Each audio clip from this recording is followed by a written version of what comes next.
Hi everyone, welcome to this fantastic episode, and on today's episode I'd like you guys to join me on an interview I was invited to at Stride Radio here in the city of Ibadan. The interview will be hosted by Aladesuyi Timilehin, and the title of the program is The Executives. I'd like you guys to join me while we have a wonderful time at Stride Radio here in the city of Ibadan. If you have any questions for me, drop it in the comment section below and I'll be glad to answer you guys. Thank you very much.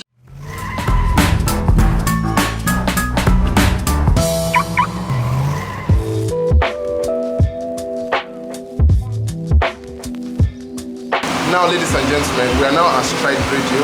I'm about to go in. I'll be going in shortly. I'd like you guys to join me. Keep typing in your questions in the comment section. My name is Pastor and I'll be going in shortly. I'd like you guys to stay tuned. Yeah, stay tuned. We're about to have a fun time here at Stride FM. Thank you. Thank you. God bless you. Welcome to the executive for this week, and as you know, I am your host with the name Aladesuyi Timilehin, and you know I will do it every week. I'm always bringing in someone important. I'm always bringing in a guest into the studio. We get to talk about that particular field he or she is representing, and we get to talk about his journey through the entrepreneurial world, through the business world. And the main reason why we do this is for you listener out there to learn one or two things from what they have to say, learn from their experiences. And if you are out there also aspiring to be an entrepreneur or a business owner, and you're just trying to figure out what is it you should do, what particular business it is for you to venture into, this program is for you, because you get to listen to people talk about various businesses, various entrepreneurial skills, and you get to decide the pros and cons. You weigh it and you get to decide which is best for you. The program is The Executive and the station is Stride Radio, station that brings all around information and entertainment.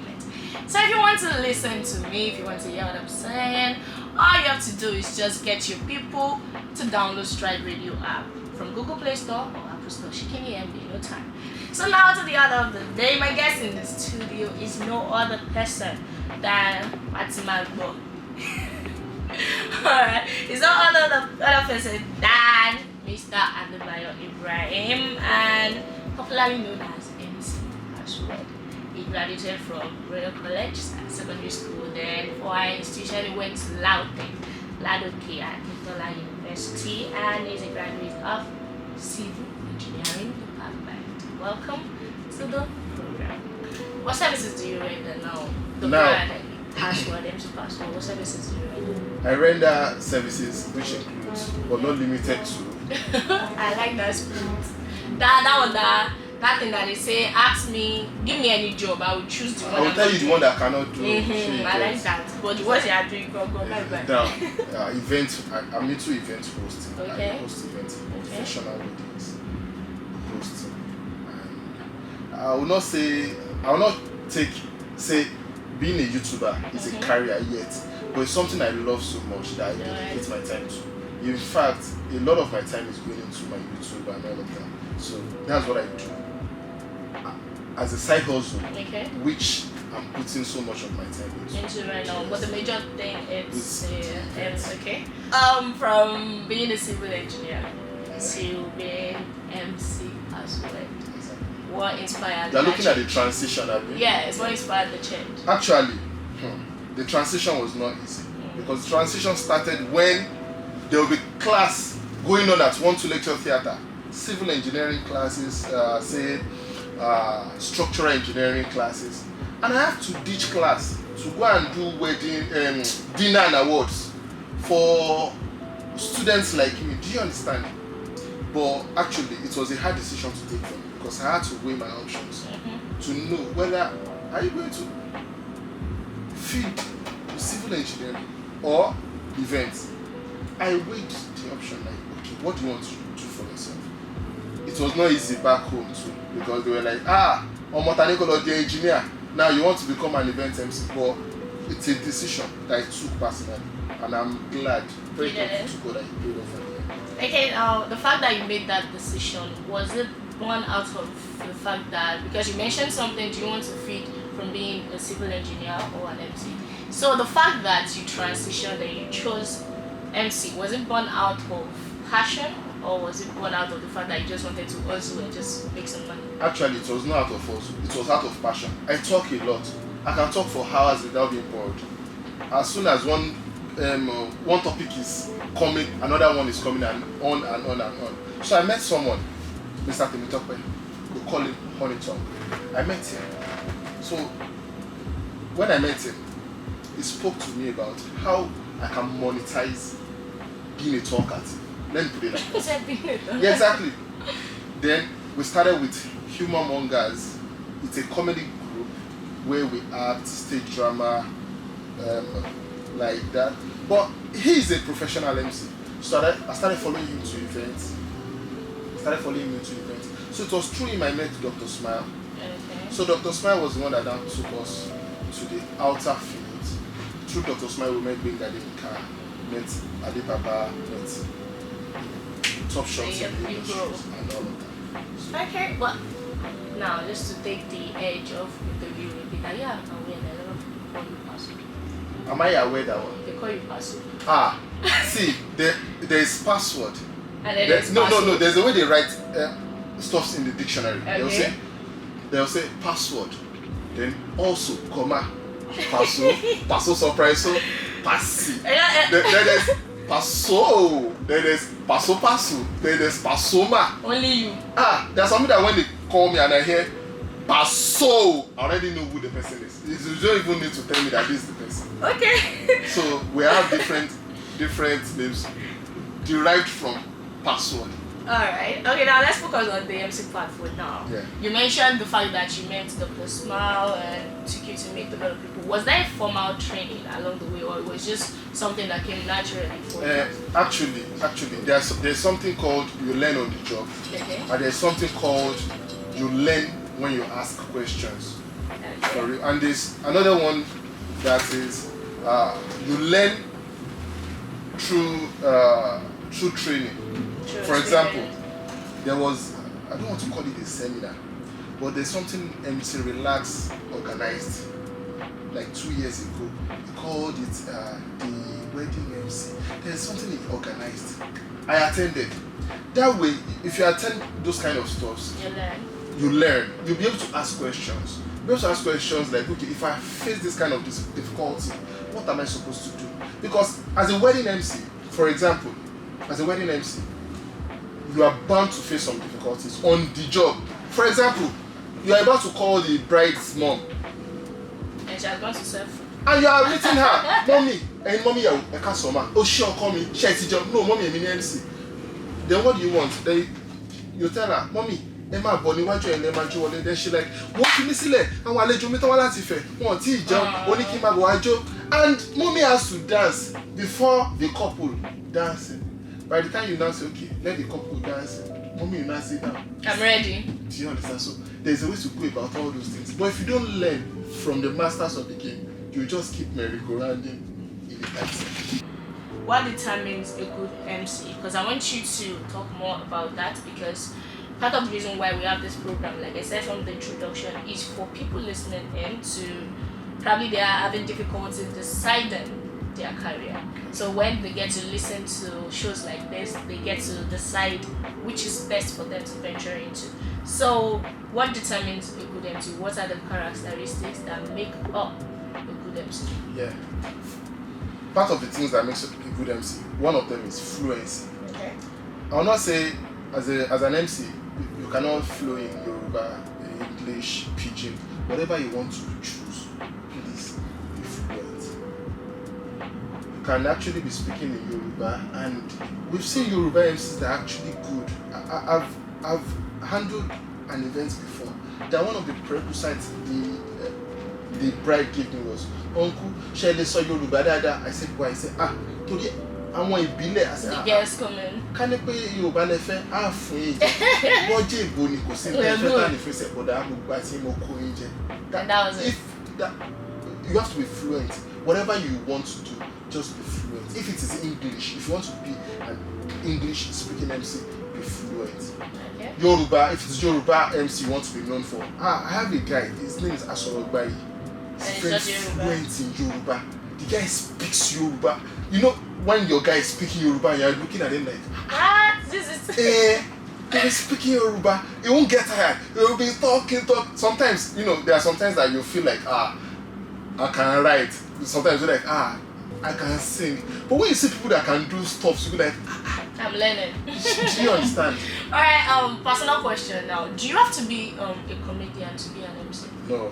They are two different things. No, because I'm asking this question because most times when you go to events, you see that the MC is actually someone that, okay, let me say it this way. Guests actually expect MC to crack them up. To crack them. Yes, make them laugh and all of that. So do you have to be a comedian to be an It's MC? now becoming like an expectation now. Yes. Like trying to use one stone to kill two birds. Most times, an event host is not supposed to be a comedian. Supposed to just straight to the point. Straight to the point. I've been to events before that all through the 2 hours, I did not crack one single joke, but I ensured that the guests were entertained. There's a way you can keep your audience, carry them along, talk to them, flow with them, without cracking a joke. Okay. There was a time when I was just starting up, you have your bad times too. I was starting up, I was doing, that's when the guy called, they were just looking at me like, What's happening? what's this guy doing? Well, when I went back to the drawing board, I asked questions. Do I have to do this? Do I have to do that? There are sometimes you have to do it, but there are sometimes that they are totally just straight unnecessary. Just straight to the point. Call your guests up and just interact with them. Everybody wants to come to an event to relax and be taken care of. Alright. Okay, another question. Do you have specific events you handle? Because from your Instagram bio there's weddings by. So is it strictly weddings or there are other events you handle? Actually, I host variety of events. Okay. But I'm just trying to be choosy. Okay. I have friends who are into the DJ industry. Let me use them as an example. We have radio DJs. Yeah. We have club DJs. We have street DJs. And we have wedding DJs. But a lot of people don't know the difference. They'll be like, Baba DJ, they will play for one carnival. The guy played at our carnival. He killed it. And you want to call that person to your wedding to play. To be sincere, he may deliver. But the odds of the guy delivering is going to be very small because a carnival DJ will know just street kind of songs. But a wedding DJ knows that, mood. okay, for the first dance, we need a solemn song that they can vibe to. I've been at a wedding where I told the guy, okay, now, the couple wants to have their first dance. Please, give us music for their first dance. And the guy was giving them one odd song like that. I don't want to mention the song, so it won't be as if the artist. Exactly. So it's actually different. I'm trying to choose a niche. Alright. So let's talk about the YouTube aspect now because we've been talking about the MC. Yeah. So let's move on. YouTube. When did you start your YouTube channel? I started YouTube 2020. Last year. Yeah, last year. Actually, I started. And you have quite a number of subscribers already. I uploaded my first video 2019, December 2019, but I started fully 2020, say January 2020. Wow, that's fast because I'm quite impressed by the number of subscribers you have already. Actually, if I were more consistent, I could have gone past where I was. Really? But still, I'm very thankful for where I am. Where you are now. Exactly. Drive around with password. Password. So what's your target audience? I mean, doing it, drive around with password and all of that. Who were you actually open to communicate to? Who were your target audience? Actually, when we started drive around with password, a lot of people do say these things, and it gets to me a lot. They say Ibadan is boring, Ibadan is boring, Ibadan is boring. So when I started drive around password, the first that came to my mind was, okay, can we show people the good side of Ibadan and show them that actually Ibadan is not boring? It is you that don't know where to go to. I know a lot of places, okay, people want to go to the swimming pool now. The only place that comes to their mind is Agodi Gardens. But there are 1,001 swimming pools here in Ibadan that you can go to. And you enjoy yourself. But the problem about it is, when you tell people, okay, go to Premier Hotel, go and swim, they'll tell you, how much do they swim there? Can I swim with my bikini there? Do you understand? So I was like, okay, why can't I just go to these places first, film them, ask questions from these people. Okay, how much do you charge if they want to swim? Is there discount? Maybe if it is 1K per head, if they come in group of 5, would you give them a discount of say 3,000 for 5 people and all of that? Do you have bikinis for them if they come without one? All those questions, go to restaurants, take their menu, show it to people, so that before they go there, they already know their pocket size before they go there and what menu you offer. Okay. So I started like that, and it got acceptance. So is this lucrative, this YouTube channel, considering, like you said, the stress, logistics and all of that? Is it lucrative? Actually, YouTube as a job is very lucrative, but the thing is, it's like rolling a stone up a hill. You are not going to get paid instantly until you get to your peak. That's when you now start getting paid. It is not going to be easy at first. So I keep telling people, just keep striving. People say, I don't have camera. You have phone. Your phone can record. Download phone editor. Start editing. Start from somewhere. I don't have data. But you can go to Instablog to watch. You can go to Just Lover to go and fight people that are trolling one artist that you like. Do you understand? You just start from somewhere. You don't need money to start. All you need is a good phone that can record, the one that you're using to snap picture. Just start. Start. What do people need to know to venture into the YouTube business? Now, you mentioned some of it already, the fact that you don't have to stay till when you have a camera and all of that. But what are the things you feel are the starter pack for anyone who wants to venture into the YouTube business? First of all, I tell anyone that wants to go into YouTube, first of all, choose a niche. Okay. Choose a niche. What do you want your channel to be all about? To be all about. Do you want it to be about fashion? That's the first thing. Because you cannot post about fashion today. Tomorrow you post about food, how to prepare food. Next tomorrow you say you are going to Adoekiti, they should follow you. They have to be focused. You have to be focused. You have to place your focus. That's the first thing. Secondly, you have to have a YouTube role model. Who's yours? Taya Ino. Okay. Taya Ino Films. I'll go and check that out. Exactly. I'll go and check that out. Okay. Taya Ino Films. Okay. You have to have a YouTube role model that you follow, that you check their content. Okay. Not as if you copy their content. Taya Ino goes to like the resort today. You want to go to no.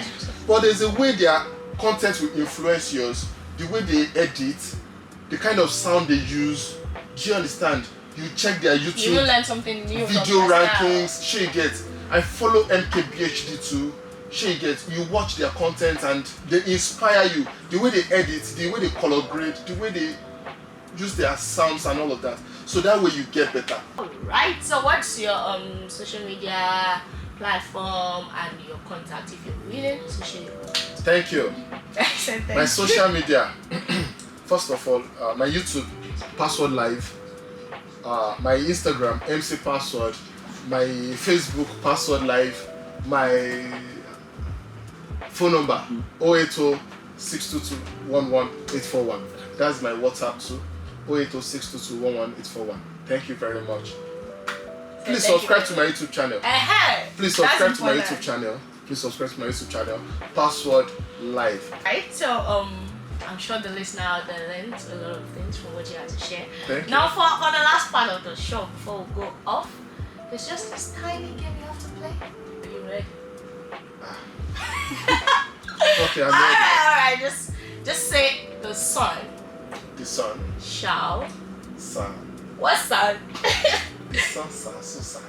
When the sun shall soon shine. Just say it 5 times. Alright. No Thank cheating. you. I won't cheat. Oh yeah. The sun shall soon shine. The sun shall soon shine. That's slow. The sun. Okay, I should make it fast. Yes. No breathing. You want to scam me? No, I can't scam you now. Oh yeah. The sun shall soon shine. The sun shall soon shine. The sun shall soon shine. The sun shall soon shine. The sun shall soon shine. The sun shall soon shine. The sun shall soon shine. The sun shall soon shine. The sun shall soon shine. The sun shall soon shine. I know you are expecting me to say the sun shall soon shine. I was actually anticipating. But I can't say the sun shall soon shine. But your God is big. I'll say the sun shall soon shine because very soon the sun shall soon shine. Thank you. Alright. I'm sure this out there have fun because I had fun as well. I enjoyed my interview, and I sure hope you did as well. And I learned a lot of things from you. I might probably consider taking up YouTubing at some point, because you make it sound so easy. But I know it's not easy, but you make it sound really easy. So thank you for joining in. Thank you for accepting the invitation. Thank you for dropping beats. Thank you for dropping information that my listener out there can learn from. So that's it for this week on The Executive. Next week, same time, I will be here, and I sure have someone important in the society, someone making it right from the city of Ibadan for you in the studio, for you to listen to, for you to learn from what he or she has to say. But for now, I'm leaving you on highway note, because Tried Radio Way is the highway, like I've always said. So I'm leaving you with the song. So it's the highway, and like I've always said, Stride Radio Way is always the highway. Now for now, I'm saying bye.